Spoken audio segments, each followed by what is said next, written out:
आज बातमी आहे मॉक ड्रिल संदर्भात। भारत आणि पाकिस्तान युद्धाचं सावट आता अधिक गडद झालं असून देशभरामध्ये उद्या मॉक ड्रिल होणार आहे। देशातल्या 295 जिल्ह्यांमध्ये उद्या मॉक ड्रिल होणार आहे। तर या संदर्भात केंद्रीय गृह सचिवांची राज्याच्या सचिवांसोबत बैठक देखील झाली आहे। या बैठकीला राज्यांचे मुख्य सचिव आणि वरिष्ठ अधिकारी, एनडीआरएफ, एसडीआरएफचे अधिकारी देखील उपस्थित होते।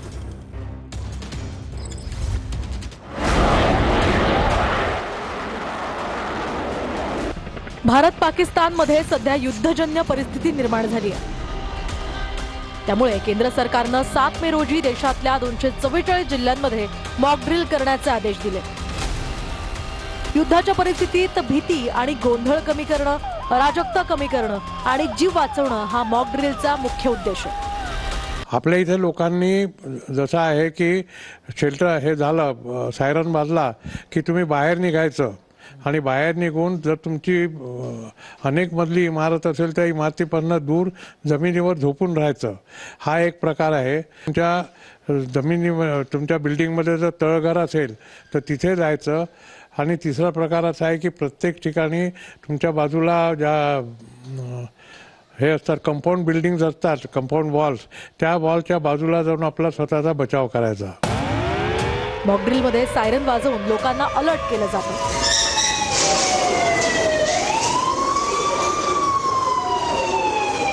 आपण बघू शकतो उद्या युद्धाची मॉक ड्रिल कशी असणार आहे।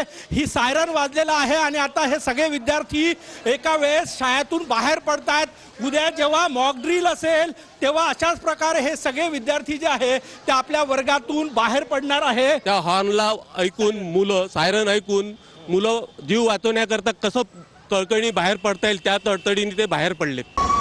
सायरन वाजल्यानंतर नागरिकांना जवळ असलेला सुरक्षित निवारा शोधता येतो।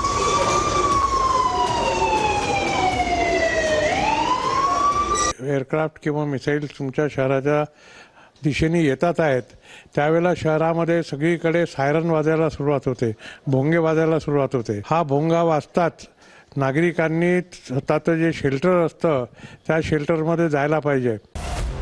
शत्रूच्या संभाव्य हल्ल्याचा अलर्ट नागरिकांना मोबाईल SMS द्वारे पाठवला जातो। भारताने पाकिस्तानी सीमेजवळ पंजाबच्या फिरोजपूरमध्ये ब्लॅकआउट प्रॅक्टिस सुद्धा सुरू केली आहे। फिरोजपूरच्या मिलिटरी छावणीत भारतीय सैन्याने अर्धा तास ब्लॅकआउट प्रॅक्टिस केली। ड्रिल म्हणजे युद्धामध्ये जे सीमारेषेच्या आतमध्ये आपल्या बाजूला असतात त्यांनी स्वतःचा बचाव कसा करायचा किंवा त्यांच्यावर हल्ला झाल्यास त्यांनी काय करायचं याच्याबद्दलच्या ज्या इन्स्ट्रक्शन्स असतात त्याचं पालन म्हणजे मॉक ड्रिल असते। ही एक ड्रिल असते, पण जेव्हा ॲक्च्युअल होतं ते करण्यामध्ये त्यांना सहूलियत व्हावी, सुलभता यावी म्हणून ही ड्रिल केल्या जाते।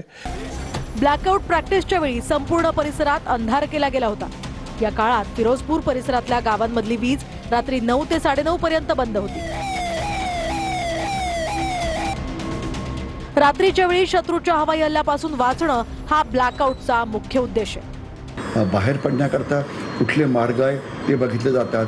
जखमी लोकांना हॉस्पिटलमध्ये कसं पोहोचवायचं ते बघवलं जातं।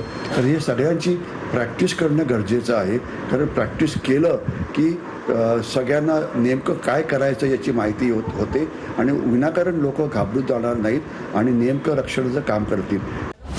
ब्लॅकआउट केल्यानं शत्रूला रहिवासी परिसराचं लोकेशन मिळणं कठीण होतं। विमानातून किंवा ड्रोनमधून हल्ला करण्यासाठी जमिनीवर प्रकाश असावा लागतो। ब्लॅकआउट असेल तर हल्ला करणाऱ्याला अचूक टार्गेट मिळत नाही। 9 ਤੋਂ 9:30 ਦੇ ਦਰਮਿਆਨ ਚਲਾਇਆ ਰਿਹਾ ਜੇ। ਇਹਦੇ ਸੰਬੰਧੀ ਸਾਡੇ ਸੀਨੀਅਰ ਅਫਸਰਸ ਵੱਲੋਂ ਜੋ ਵੀ ਹਦਾਇਤਾਂ ਕੀਤੀਆਂ ਗਈਆਂ ਨੇ, ਲਾਈਟ ਪੂਰੀ ਤਰ੍ਹਾਂ ਆਫ ਕੀਤੀ ਗਈ। ਤੁਸੀਂ ਵੇਖ ਰਹੇ ਹੋ ਕੋਈ ਵੀ ਵਹੀਕਲ ਇਹੋ ਜਿਹਾ ਨਹੀਂ ਜਾ ਰਿਹਾ ਜਿਹਦੀ ਲਾਈਟ ਚਾਹੀਦੀ ਹੋਵੇ। ਬਾਜ਼ਾਰ ਦੇ ਵਿੱਚ ਜੋ ਹੋਰ ਵੀ ਹੈ ਕੋਈ ਵੀ ਜੋ ਇਨਵਰਟਰ ਜਾਂ ਕੋਈ ਵੀ ਸਭ ਲਾਈਟਾਂ ਆਫ ਨੇ। ਤਕਰੀਬਨ ਲੋਕਾਂ ਨੂੰ ਪਹਿਲਾਂ ਪਤਾ ਹੀ ਸੀ, ਸੋਸ਼ਲ ਮੀਡੀਆ 'ਤੇ ਲੋਕ ਜਾਣੂ ਹੋ ਚੁੱਕੇ ਸੀ, ਫਿਰ ਵੀ ਜੇਕਰ ਕਿਸੇ ਨੂੰ ਨਹੀਂ ਪਤਾ ਉਹਨੂੰ ਰੋਕ ਕੇ ਅਸੀਂ ਦੱਸ ਰਹੇ ਹਾਂ ਜੀ। तो पूरी तरह सारे घर लोगों ने लाइटा बाजार सब बंद है जी? हाँ जी, बिल्कुल बंद है जी। ब्लॅकआउटमुळे शत्रूच्या हल्ल्यापासून अनेक लोकांचा जीवही वाचवता येतो। युद्धाच्या काळात ब्लॅकआउट खूप प्रभावी आणि महत्त्वाचं मानलं जातं। शत्रूचा मिसाईल हल्ला होण्यावेळी सायरन वाजण्यास सुरुवात होते। सायरन वाजल्यावर इमारतीपासून लांब जमिनीवर झोपावं। सायरन वाजल्यावर नागरिकांनी तळघरात जाऊन लपावं। सायरन वाजल्यानंतर एखाद्या भिंतीचा आधार घेऊन मागे बसून राहावं. यासह सायरन वाजल्यानंतर सर्व लाईट्स बंद केल्या जातील. सायरन वाजल्यानंतर रेल्वे चालू असल्यास ती आहे तिथेच थांबेल. यानंतर रस्त्यावरील वाहनं सुद्धा आहे तिथेच थांबतील. सर्व घरांमधल्या लाईट्स, रस्त्यांवरच्या लाईट सुद्धा बंद केल्या जातील. भारतात याआधी 1971च्या भारत-पाक युद्धादरम्यान मॉक ड्रिल घेण्यात आली होती. भारताकडे असलेले S-400 हे मिसाईल पाकिस्तानच्या कोणत्याही मिसाईलला किंवा विमानाला रोखण्यासाठी सक्षम आहे. तर ही खबरदारी म्हणून ही मॉक ड्रिल घेण्यात येणार आहे.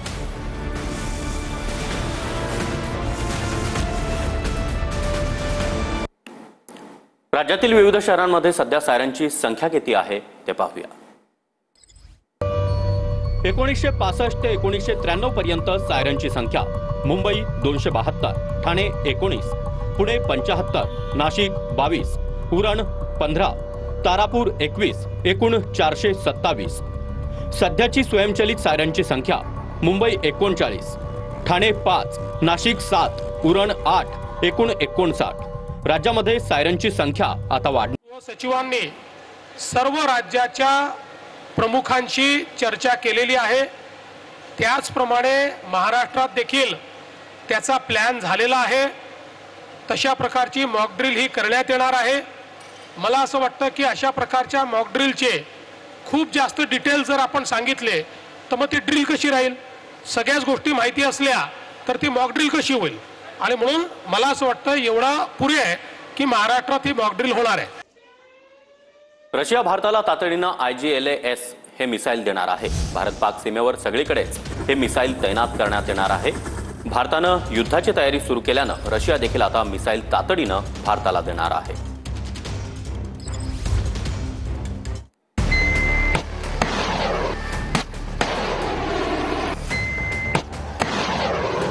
पाकिस्तानला शॉक. रशिया तातडीनं भारताला IGLAS मिसाईल देणार. रशिया भारताला IGLAS ही हवेत हल्ला करणारी मिसाईल तातडीनं देणार. भारतीय लष्कराला लवकरच IGLAS मिसाईलची खेप मिळणार आहे.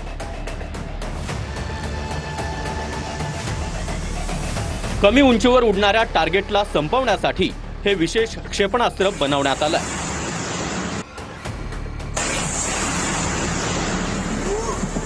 या मिसाईलमध्ये कमी उंचीवरून उडणारी लढाऊ विमानं, चॉपर्स, ड्रोन पाडण्याची क्षमता आहे.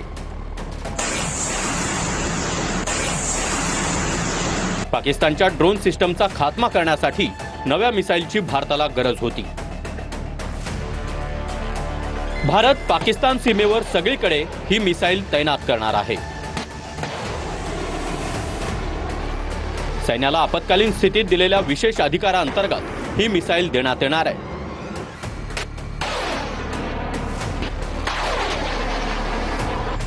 रशियाबरोबर 200 कोटींच्या या कंत्राटामुळे भारताची हवाई सुरक्षा अधिक मजबूत होणार आहे. या व्यतिरिक्त मार्क 1 हे ड्रोन डिफेन्स सिस्टम देखील जम्मू काश्मीरमध्ये तैनात करण्यात येणार आहे. या सिस्टीममध्ये 8 किलोमीटरवरच्या ड्रोनला शोधून नष्ट करण्याची क्षमता आहे. नुकतंच भारतानं या सिस्टमच्या मदतीनं पाकिस्तानचं एक ड्रोन नष्ट केलाय. लष्कराला नवीन मोबाईल रडारही लवकरच मिळणार आहे. स्वदेशी बनावटीच्या MIGM माईनची समुद्रामध्ये यशस्वी चाचणी करण्यात आली आहे. भारतीय नौदलाच्या समुद्राखालील युद्ध क्षेपणास्त्रांमध्ये वाढ झाली आहे. DRDO आणि नौदलाकडून मल्टी इन्फ्लुएन्स ग्राउंड माईनची यशस्वी चाचणी करण्यात आली.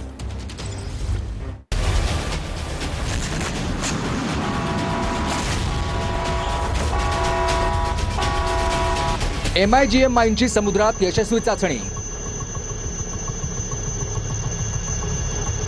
अंडर वॉटर कारवायांसाठी भारताची ताकद वाढणार.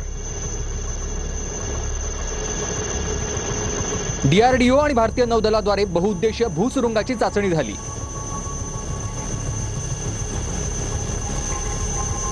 MIGM मध्ये ध्वनिक, चुंबकीय आणि दबाव संवेदक आहेत. शत्रूच्या जहाजांचा शोध घेऊन त्यांना नष्ट करण्यासाठी सक्षम आहे.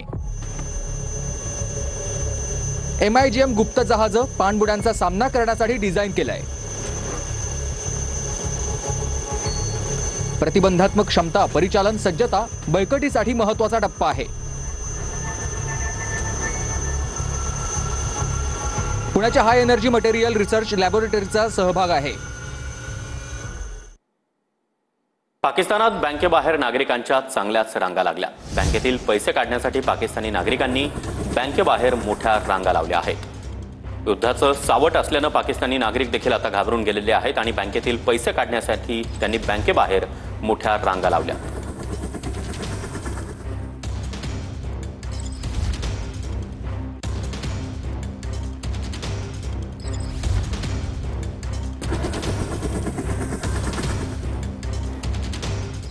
UNSC मध्ये पाकिस्तानचा दावा फोल ठरला. बैठकीनंतर संयुक्त राष्ट्रांकडून कोणतंही अधिकृत निवेदन देण्यात आलेलं नाही. UNSC मध्ये कोणताही ठराव मंजूर झाला नाही. बंद दाराआडच्या बैठकीमध्ये पाकिस्तानला नाचक्कीचा सामना करावा लागला. आमचं उद्दिष्ट साध्य झाल्याचा कांगावा पाकनं केला होता. संयुक्त राष्ट्र संघात धाव घेणारा पाकिस्तानची चांगलीच फजिती उडाली आहे. बंद खोलीत बैठक घेण्याच्या पाकिस्तानच्या विनंतीनंतर ही बैठक झाली. या बैठकीत अमेरिका, ब्रिटन, फ्रान्सनं पाकिस्तानला चांगलंच धारेवर धरलं. या बैठकीत लष्कर-ए-तोयबा या दहशतवादी संघटनेवरून पाकिस्तानला या देशांनी प्रश्न विचारले. धर्माच्या आधारावर पर्यटकांना मारण्याचा मुद्दा सदस्य देशांनी पाकिस्तान समोर उचलला. या बैठकीत भारताविरोधात खोटे आरोप करण्याचा पाकिस्तानचा प्रयत्न फसला. पाकिस्तानच्या अणुबॉम्बच्या धमक्या, मिसाईलच्या चाचण्या यावरूनही सदस्य देशांनी चिंता व्यक्त केली. या बैठकीत चीनही पाकिस्तानला मदत करू शकला नाही. Resolving all issues, including the Jammu and Kashmir dispute, in accordance with the UN resolutions and wishes of the Kashmiri people. There was also a clear sense that regional stability cannot be sustained through unilateralism. Pahalgam हल्ल्याच्या ठिकाणी bullet proof jacket घातलेल्या संशयित व्यक्तीला आता पकडण्यात आलाय. अधिक तपास सुरू असल्याची माहिती देखील मिळते. सैन्य दल आणि पोलिसांनी या संशयित व्यक्तीला ताब्यात घेतलाय. तर पहलगाम हल्ल्याच्या ठिकाणी संशयित व्यक्तीला ताब्यात घेण्यात आलेलं आहे. बुलेट प्रूफ जॅकेट घातलेली एक व्यक्ती पाहायला मिळाली आणि त्यानंतर सुरक्षा यंत्रणांनी या व्यक्तीला आता ताब्यात घेतलाय. अधिक तपास सुरू करण्यात आलाय. पहलगामच्या हल्ल्यातील अतिरेक्यांवर 20 लाखांचं बक्षीस आता ठेवण्यात आलंय. जम्मू काश्मीर पोलिसांनी हेल्पलाईन नंबरसह अतिरेक्यांचा फोटो जारी केला. पहलगाममधील दहशतवादी अजूनही फरार आहेत. दरम्यान त्यांची माहिती देणाऱ्यांना किंवा पकडून देणाऱ्यांना 20 लाख रुपयांचं बक्षीस आता पोलिसांनी जाहीर केलंय.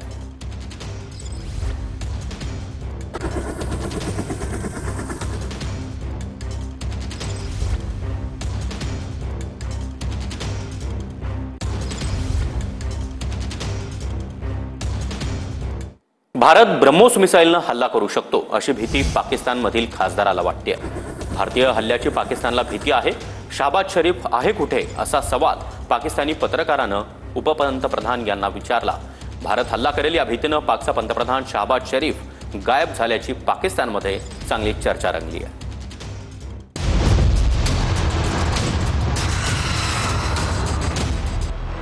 भारत पाकिस्तान तणाव वाढलेला असताना पाकिस्तानी पंतप्रधानच गायब झालेत.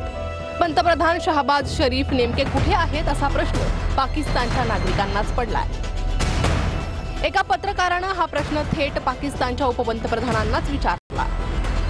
यावर उत्तर देताना उपपंतप्रधान इशाक दार यांची मात्र चांगलीच पंचायत झाली.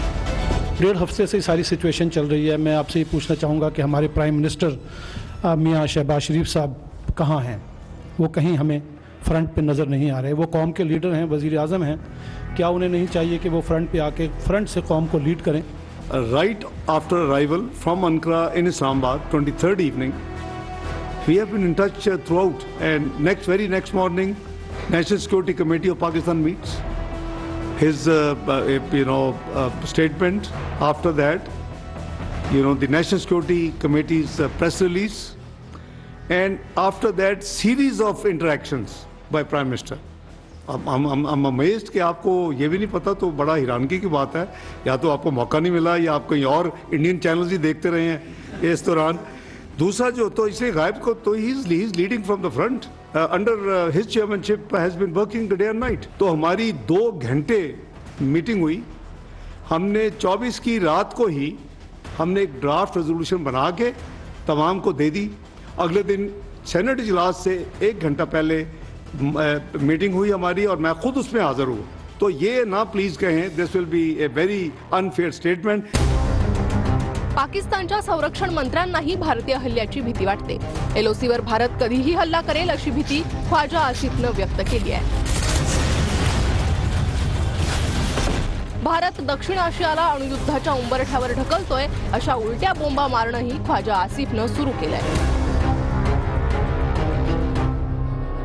भारत पाकिस्तानवर मिसाईल हल्ला करू शकतो या भीतीनं पाकिस्तानी खासदारांचीही घाबरगुंडी उडाली आहे। भारत ब्रह्मोस सुपरसॉनिक मिसाईलनं हल्ला करू शकतो असं पाकचं खासदार म्हणाला। आज भी जनाब स्पीकर, इस कौम को जरूरत है कि इस मुल्क का वजीर आजम इमरान खान हो।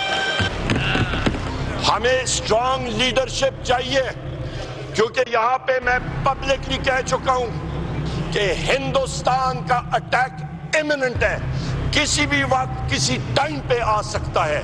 उसका मुकाबला एक स्ट्रांग लीडर ही कर सकता है, वीक लीडर कभी नहीं कर सकता।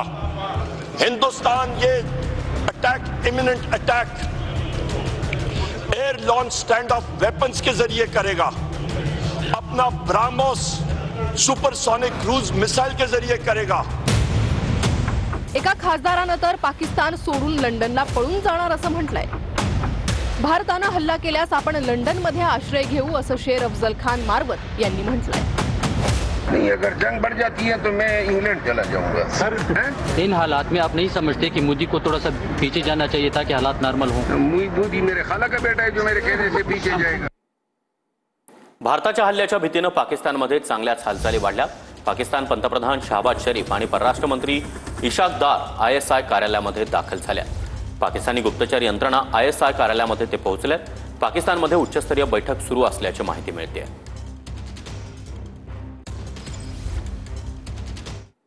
आणि बातमीपत्रात वेळ झाली एका छोट्याशा ब्रेकची।